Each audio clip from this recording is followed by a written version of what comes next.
Our micro moment today is something brand new that I learned. You know, I hope that until the day I die, I am learning something new every single day.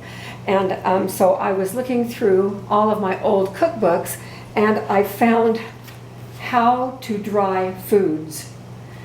Take a look at the equipment we're supposed to have in order to dry foods. Now this is old. It's 1979.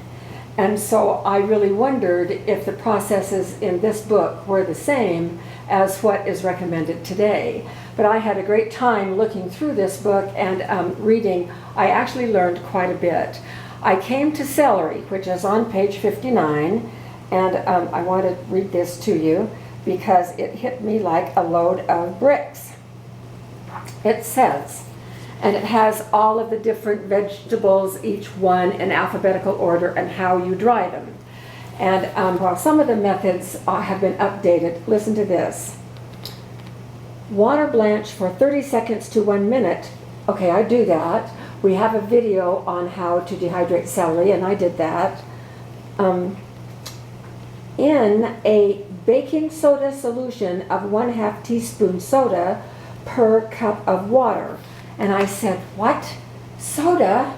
And so that immediately sent me on one of my little research forays down a rabbit hole, wondering what on earth soda would have to do with dehydrating celery. And I was able to find some research on it, and for Pete's sake, soda,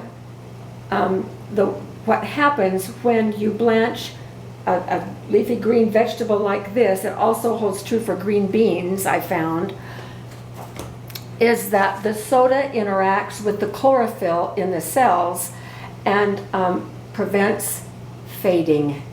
So here is some celery that I dehydrated just a year ago this month. And it's looking darker and faded. And here is some others, January of this year. So it is now 11 months old. And so I need a ton of celery. I'm going to be doing putting some dried soups in jars for our food storage, and I'm actually going to make a video on that. So I decided to run a test batch to see what would happen. Okay, so this is my test batch. Look at the quality of that green compared to this, or compared to this. Now this really hasn't faded much. The one I did a year ago, it was about this color when I pulled it out of the dehydrator. But look how much more appetizing this is.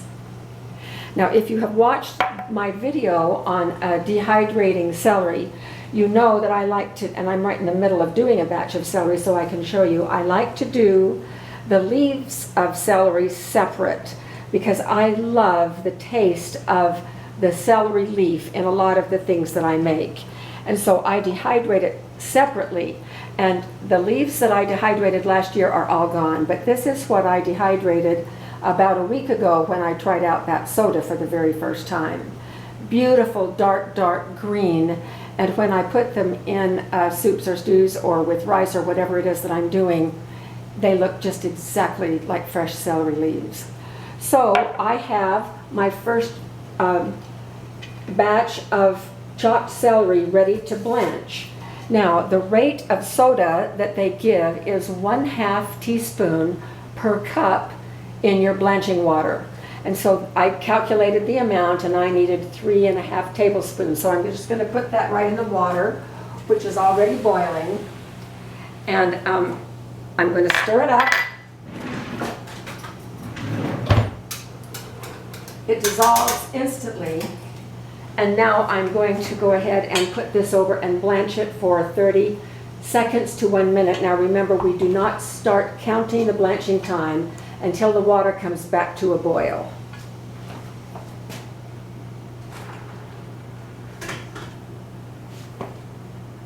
So it's going to take 3 or 4 minutes for that to come back to a boil. One of the things that I was concerned about was I thought, ooh, a half of a teaspoon of soda per cup of water, that might be kind of strong. I wonder if that soda taste will be deposited on the celery and if I'll notice it. And so that's one of the things in my test run that I looked for. I could not even tell it had been blanched in soda.